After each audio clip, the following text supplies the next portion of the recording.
Hello दोस्तों, उम्मीद करती हूँ आप लोग अच्छे होंगे। आज मैं हाजिर हूँ एक नई कहानी के साथ। बांझ माँ।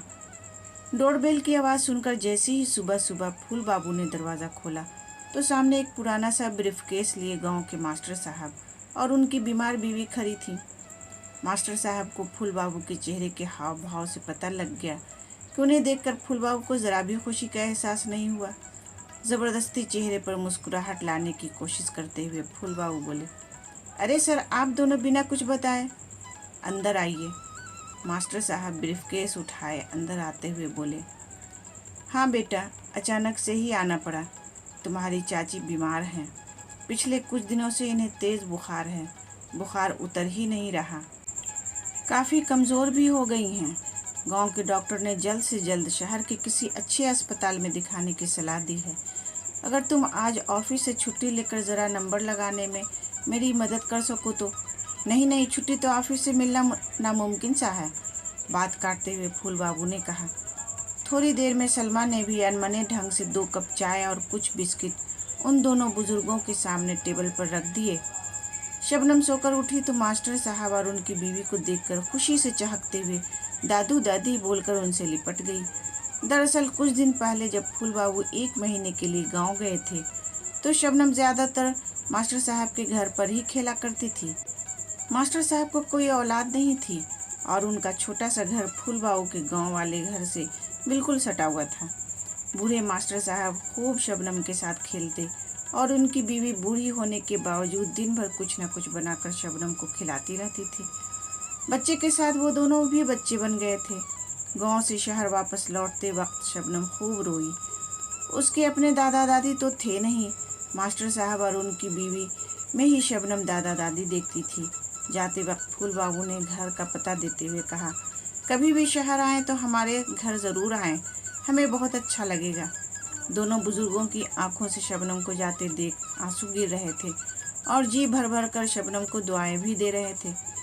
हाथ मुंह धोने के लिए जैसे ही मास्टर साहब बेसिन के पास आए तो सलमा की आवाज़ सुनाई दी, क्या ज़रूरत थी तुम्हें इनको अपना पता देने की? दोपहर को मेरी किट्टी पार्टी का वक्त होता है, मैं अपनी सहेलियों को क्या जवाब दूंगी? और शबनम को अंदर ले आओ, कहीं बीमार बुढ़िया की बीमारी पट न जाए। फूल बाबू ने कहा, मुझे क्या पता था कि सच में ही आ जाएंगे। रुको, किसी तरह इन्हें यहाँ से टरकाता हूँ। थोड़ी देर बाद जैसे ही फूल बाबू हॉल में उनसे मिलने आए तो देखा चाय बिस्किट वैसे ही पड़ा है और वो दोनों जा चुके हैं। शबनम की पसंद की नमकीन बनाकर गांव से लेते आए थे। एक डब्बे में नमकीन वहीं टेबल पर दोनों बुजुर्ग छोड़ गए थे।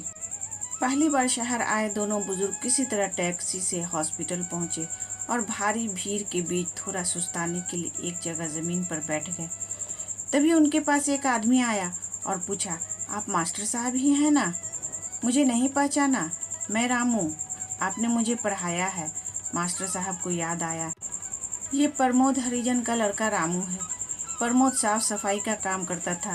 रामू को हरिजन होने की वजह से स्कूल में आने पर गांव वालों को एतराज़ था, इसलिए मास्टर साहब शाम में 1 घंटे रामू को चुपके से उसके घर पढ़ा आया करते थे।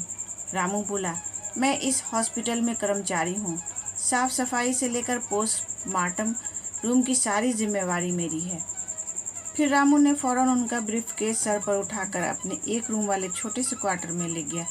रास्ते में अपने साथ काम करने वाले लोगों को खुशी खुशी बता रहा था, मेरे रिश्तेदार आए हैं गांव से, मैं इन्हें घर पहुंचाकर अभी आता हूं। घर पहुंचते ही पत्नी को सारी बात बताई। रामू की पत्नी ने भी खुशी खुशी फौरन दोनों के पैर छुए। फिर सब मिलकर एक साथ गर्मा गर्म नाश्ता किए। रामू की बीवी ने अपनी छोटी सी बेटी को बूढ़ी माई की गोद में बिठा दिया। बच्ची उन बुजुर्गों के साथ खेलने लगी। रामू बोला, आप लोग आराम करें, मैं हॉस्पिटल में नंबर लगवा दूंगा। आज मैं जो कुछ भी हूँ आपकी बदौलत ही हूँ। फिर रामू हॉस्पिटल में नंबर लगा आया। रामू की माँ बचपन से ही नहीं थी, इसलिए बूढ़ी माई में रामू को अपनी माँ दिख रही थी। बूढ़ी माई का नंबर आते ही रामू हाथ जोड़कर डॉक्टर से बोला, ज़रा अच्छे से इनका इलाज करना डॉक्टर साहब, ये मेरी बूढ़ी माई है। यह सुनकर बूढ़ी माँ ने आशीर्वाद की झड़ियाँ लगाते हुए अपने कांपते हाथ रामू के सर पर रख दिए। वो बांझ औरत आज सचमुच माँ बन गई थी। उसे आज बेटा मिल गया था और उस बिन माँ के रामू को भी माँ मिल गई थी। तो दोस्तों उम्मीद करती हूँ ये कहानी आपको पसंद आई होगी। इस कहानी पर आपकी क्या राय है हमें कमेंट करके ज़रूर बताएं। कहानी पसंद आई हो तो लाइक और शेयर करना बिल्कुल भी ना भूलें। और हाँ, चैनल पर नए हो तो चैनल को सब्सक्राइब ज़रूर करें। कहानी पूरा सुनने के लिए आपका बहुत बहुत धन्यवाद दोस्तों।